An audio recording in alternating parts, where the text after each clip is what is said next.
नमस्कार। दिन भर की बड़ी खबरों में आपका स्वागत है। मैं हूं अंशिता श्रीवास्तव। इस बुलेटिन में आज बात होगी रफाल पर मोदी सरकार की बढ़ती मुश्किलों की, पुष्कर के शपथ ग्रहण की, जानेंगे बीजेपी नेता क्यों अपनी ही पार्टी की बढ़ा रहे हैं मुश्किलें, ममता के करीब क्यों जा रही है कांग्रेस, बात करेंगे लक्षद्वीप प्रशासन के अजीब निर्देश की, महाराष्ट्र की सियासत में बनते नए समीकरणों की और बुलेटिन के आखिर में बात राजस्थान में कांग्रेस की कम होती परेशानी की। लेकिन तमाम बड़ी खबरों से पहले एक नजर सुर्खियों पर। स्वामी रामदेव की याचिका के खिलाफ दिल्ली मेडिकल एसोसिएशन ने सुप्रीम कोर्ट में लगाई याचिका, कहा रामदेव को किसी भी कीमत पर ना दी जाए राहत। कोरोना वैक्सीन और एलोपैथी के खिलाफ दिया था रामदेव ने बयान। श्रीनगर में ड्रोन और मानव रहित वाहनों के इस्तेमाल पर लगाई गई रोक। जम्मू और एलओसी पर लगातार दिखाई दे रहे ड्रोन और उससे आने वाली परेशानियों को देखते हुए लिया गया फैसला। राज्य के कई जिलों में ड्रोन पर पहले ही लगाया जा चुका है प्रतिबंध। आरजेडी के पोस्टर होर्डिंग में हुई लालू यादव की वापसी। बिहार में अब जगह जगह दिखाई दे रहे हैं लालू यादव के पोस्टर। विधानसभा चुनाव में आरजेडी के पोस्टरों पर नहीं दिख रही थी लालू की तस्वीर। केंद्र ने कंपनियों को दी बड़ी राहत। शेयरों या जिंसों की खरीद पर टीडीएस की नहीं होगी जरूरत। 10 करोड़ रुपए से अधिक के कारोबार वाली कंपनियों पर लागू होगा नियम। सुर्खियों के बाद बात आज की सबसे बड़ी खबर की। रफाल का मामला एक बार फिर भारत की राजनीति में गूंजने लगा है। 2 सप्ताह बाद ही संसद सत्र भी शुरू होना है और सत्र शुरू होने से पहले ही सरकार की मुश्किलें रफाल ने बढ़ा दी हैं। फ्रांस से शुरू हुई जांच का असर भारत पर दिखने लगा है। इसे लेकर कांग्रेस ने मोदी सरकार पर बड़े आरोप लगाए हैं। देखिए ये रिपोर्ट। फ्रांस में जब से रफाल डील में कथित भ्रष्टाचार की जांच होने की बात सामने आई है, तब से ही भारत का सियासी पारा चढ़ गया है। रफाल डील की जांच को लेकर फ्रांस सरकार की ओर से जज की नियुक्ति के बाद कांग्रेस लगातार मोदी सरकार पर हमला बोल रही है। रफाल डील की जेपीसी जांच कराने की मांग के बाद एक बार फिर से कांग्रेस ने पीएम मोदी को घेरा है और कहा है कि केंद्र सरकार के लिए राष्ट्रवाद सिर्फ एक नारा बनकर रह गया है। कांग्रेस नेता ने कहा कि दाढ़ी में एक नहीं कई तिनके हैं।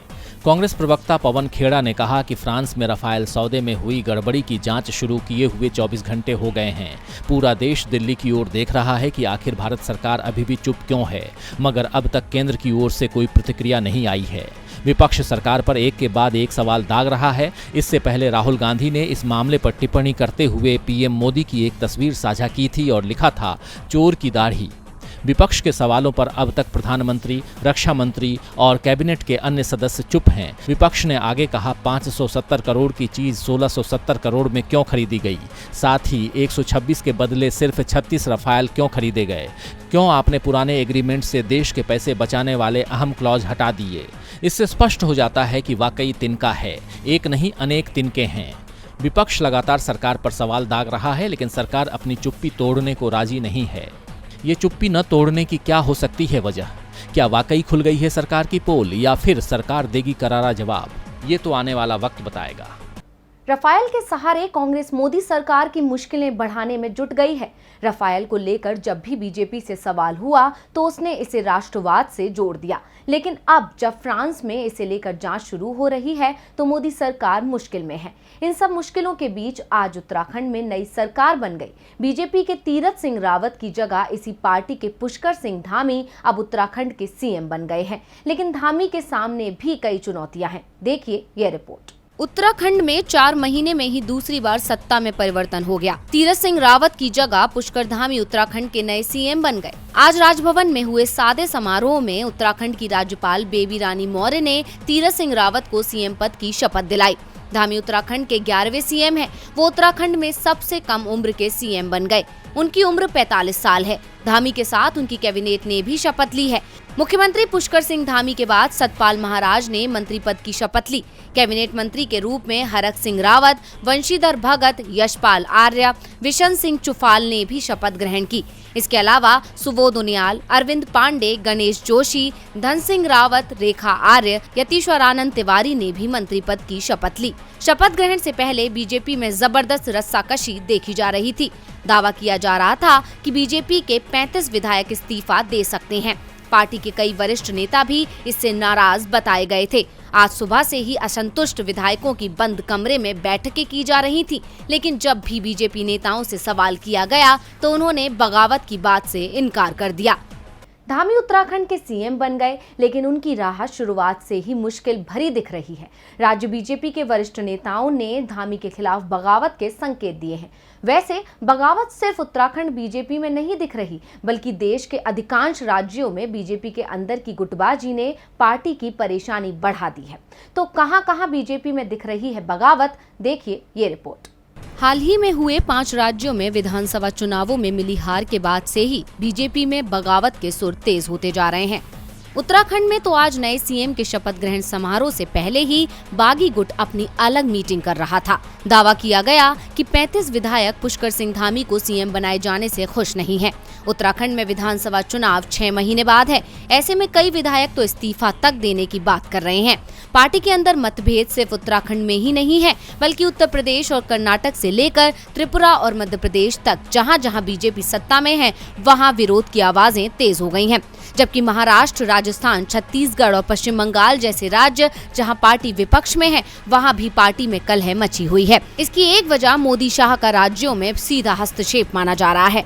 पार्टी की बहुसंख्यक समुदाय के खिलाफ चलने की रणनीति अब उस पर भारी पड़ती दिख रही है। बीजेपी ने महाराष्ट्र में एक गैर मराठा, हरियाणा में एक गैर जाट और झारखंड में गैर आदिवासी नेता को मुख्यमंत्री बनाने का फैसला किया था, जिससे राज्य में गुटबाजी उभरी। साथ ही बाद में हुए विधानसभा चुनावों में पार्टी को हार भी मिली।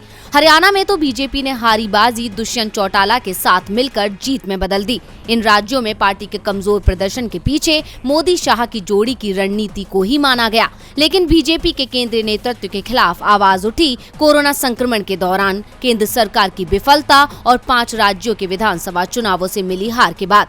इनमें सबसे पहला उदाहरण उत्तर प्रदेश है, जहां अगले साल विधानसभा चुनाव होने हैं। यहां पार्टी के वरिष्ठ नेताओं में सीएम योगी आदित्यनाथ के काम करने के तरीके को लेकर असंतुष्टि पैदा हुई है। इसके अलावा राजस्थान में वसुंधरा की नाराजगी अब खुलकर सामने आ गई है। मध्य प्रदेश में बीजेपी के कई गुट बन गए हैं, जिससे शिवराज के लिए सरकार चलाना मुश्किल हो गया है। कर्नाटक में येदियुरप्पा के खिलाफ उनकी ही पार्टी के विधायक लगातार बयान दे रहे हैं। हिमाचल प्रदेश में भी बीजेपी के लिए हालात लगातार बिगड़ते जा रहे हैं। बंगाल में बीजेपी के नेता पार्टी छोड़ टीएमसी में शामिल हो रहे हैं, जिसने बीजेपी के लिए मुश्किलें पैदा कर दी हैं और इसका असर आने वाले विधानसभा चुनावों में साफ तौर पर देखा जा सकेगा। अब इस संकट से बचने के लिए बीजेपी क्या कदम उठाएगी, ये आने वाला वक्त बताएगा। बीजेपी नेता अब पार्टी के केंद्रीय नेतृत्व को ही चुनौती दे रहे हैं, जिससे बीजेपी को बड़ा नुकसान होने के संकेत मिल रहे हैं।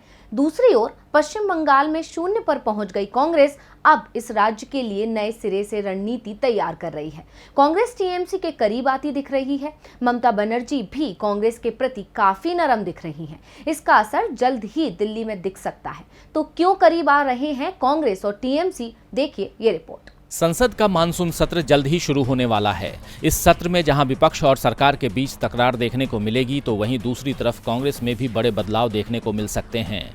यहां तक कि नेता विपक्ष को ही बदला जा सकता है।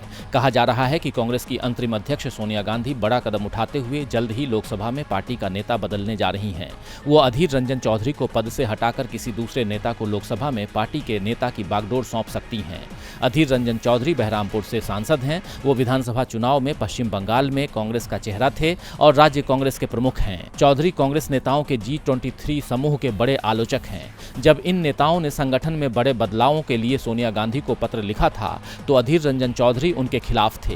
वो संसद में पब्लिक अकाउंट कमेटी के चेयरमैन भी हैं। लेकिन अब कांग्रेस उनका पत्ता काट सकती है। चौधरी को हटाने के कदम को तृणमूल कांग्रेस के साथ तालमेल बनाने की कोशिशों के रूप में देखा जा रहा है। दरअसल एक तरफ जहां कांग्रेस ने पश्चिम बंगाल में विधानसभा चुनावों में वाम दल के साथ गठबंधन करके तृणमूल कांग्रेस के खिलाफ लड़ाई लड़ी थी, तो वहीं दूसरी तरफ केंद्रीय नेतृत्व ने मुख्य रूप से मुख्यमंत्री ममता बनर्जी पर हमला करने से परहेज किया था और उनकी जीत का स्वागत किया था। कांग्रेस ने वास्तव में कई मौकों पर विधानसभा चुनाव के बाद ममता बनर्जी का साथ दिया है, लेकिन अधीर रंजन चौधरी ममता बनर्जी और उनकी सरकार के आलोचक थे।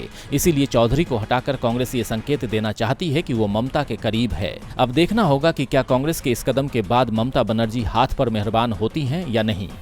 कांग्रेस और टीएमसी की करीबी से अधीर रंजन चौधरी को जरूर नुकसान हो सकता है, लेकिन इससे विपक्ष को जरूर मजबूती मिलेगी, जिससे केंद्र सरकार के खिलाफ बड़ा गठबंधन तैयार करने में भी मदद मिलेगी। विपक्ष केंद्र सरकार को घेरने की तैयारी कर रहा है, तो वहीं केंद्र शासित प्रदेश लक्षद्वीप में विपक्षी सांसदों को लेकर प्रशासन का फैसला सवालों में आ गया है। तो क्या फैसला है लक्षद्वीप प्रशासक का, देखिए ये रिपोर्ट।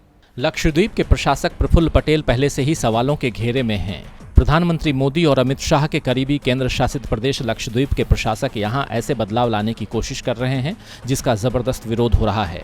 विपक्षी दलों का आरोप है कि लक्षद्वीप की आबादी में 97% मुस्लिम लोग हैं और ऐसे में प्रशासक इस प्रदेश में भगवा एजेंडा लागू करने पर तुले हैं। अब ताज़ा मामला केरल के 7 सांसदों को लेकर गरमाया हुआ है। लक्षद्वीप जाने की कोशिश कर रहे केरल के 7 सांसदों से यहाँ के प्रशासन ने अच्छे बर्ताव का प्रमाण पत्र मांग लिया है। जी हाँ, लक्षद्वीप के डिस्ट्रिक्ट मजिस्ट्रेट की तरफ से जारी नोटिस के मुताबिक द्वीप समूह में एंट्री के लिए सांसदों को आवेदन फॉर्म भरने के साथ अपने एड्रेस प्रूफ और 50 रुपए की एंट्री परमिट फीस भरनी होगी। इसके साथ ही 7 सांसदों से द्वीप समूह में एंट्री के लिए अपने अच्छे बर्ताव का एक प्रमाण पत्र लाने के लिए कहा गया है, जिस पर मजिस्ट्रेट या नोटरी के सामने हस्ताक्षर कराए गए हों। लक्षद्वीप प्रशासन इस तरह की शर्त प्रवासी मजदूरों के लिए रखता है जो कि द्वीप समूह में काम करने के लिए आते हैं। अपने ही देश में किसी राज्य में एंट्री के लिए प्रशासन की ऐसी शर्तों पर सांसदों ने नाराजगी जाहिर की है और इसे तर्कहीन फैसला बताते हुए अपने विशेषाधिकारों का हनन करार दिया है और इसे लेकर लोकसभा स्पीकर को चिट्ठी भी लिखी है। साथ ही सांसदों ने इसे लेकर केरल हाई कोर्ट में याचिका भी लगाई है। इस मामले में सीपीएम सांसद एएम आरिफ ने कहा कि हमने कभी इस तरह की तर्कहीन शर्तों के बारे में नहीं सुना। लक्षद्वीप प्रशासन पहले से ही सांसदों को आने से रोक रहा था। केरल हाई कोर्ट के आदेश के बाद उन्हें प्रवेश की अनुमति दी गई थी, लेकिन ऐसी शर्तें रख दी गईं। ये पूरी तरह जनता के प्रतिनिधियों के विशेषाधिकारों के हनन का मामला है।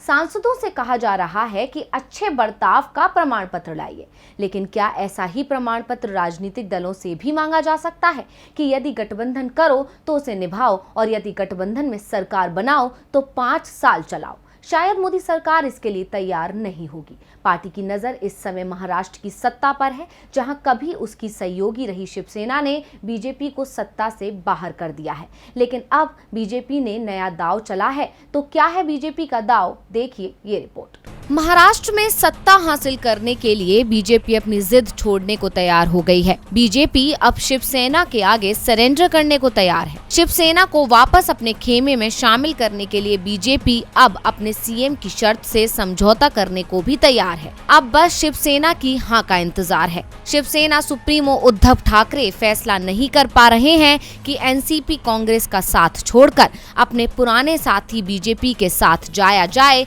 या फिर मुश्किल वक्त में साथ देने वाली एनसीपी और कांग्रेस के साथ ही सरकार चलाई जाए। उद्धव की इस मुश्किल के चलते ही केंद्र में मोदी मंत्रिमंडल का विस्तार टला हुआ है। पीएम मोदी केंद्र में शिवसेना सांसदों को भी मंत्री बनाना चाहते हैं। बीजेपी और शिवसेना के बीच सुधरते रिश्ते की सुगबुगाहट कुछ दिनों से दिखाई भी देने लगी है। शिवसेना नेता पीएम मोदी के पक्ष में बयान दे रहे हैं तो बीजेपी भी उद्धव पर निशाना साधने से बचती दिख रही है। हाल ही में शिवसेना नेता संजय राउत और मुंबई भाजपा के पूर्व अध्यक्ष आशीष शेलार के बीच मुलाकात हुई और जब राउत से इसे लेकर सवाल किया गया तो उनका जवाब था कि हमारा रिश्ता कोई भारत पाकिस्तान वाला थोड़े ही है कि मुलाकात भी ना करें। शिवसेना नेताओं के बयान में ये नरमी ऐसे ही नहीं आई है। दरअसल बीजेपी की ओर से अपना सीएम बनाने की जिद छोड़ने के संकेत मिले हैं। दावा किया जा रहा है कि शिवसेना यदि एनडीए में शामिल होती है तो उद्धव ठाकरे ही महाराष्ट्र के सीएम रहेंगे। उद्धव का रास्ता साफ करने के लिए देवेंद्र फडणवीस को केंद्र में मंत्री बना दिया जाएगा। बीजेपी और शिवसेना के बीच कम होती दूरियों का असर कांग्रेस और शिवसेना के बीच रिश्तों पर दिखाई भी देने लगा है। महाराष्ट्र कांग्रेस के अध्यक्ष नाना पटोले ने तो साफ कर दिया है कि वो महाराष्ट्र के किसी भी चुनाव में शिवसेना के साथ गठबंधन नहीं करेंगे। शिवसेना और एनसीपी की नजदीकियों का असर कांग्रेस और एनसीपी के रिश्तों पर भी देखा जा रहा है, लेकिन यदि शिवसेना वापस बीजेपी खेमे में जाती है तो एनसीपी के साथ कांग्रेस के रिश्ते आसानी से सुधर जाएंगे।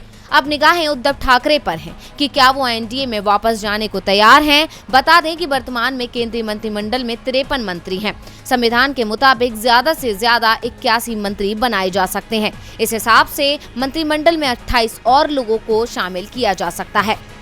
और बुलेटिन के आखिर में बात राजस्थान में कांग्रेस को मिलती राहत की। राजस्थान में सीएम अशोक गहलोत और पूर्व डिप्टी सीएम सचिन पायलट के बीच कड़वाहट चल रही थी। शुरुआत में अशोक गहलोत पायलट से समझौता करने को तैयार नहीं थे, लेकिन कांग्रेस आला कमान के दबाव में वो झुकते दिख रहे हैं।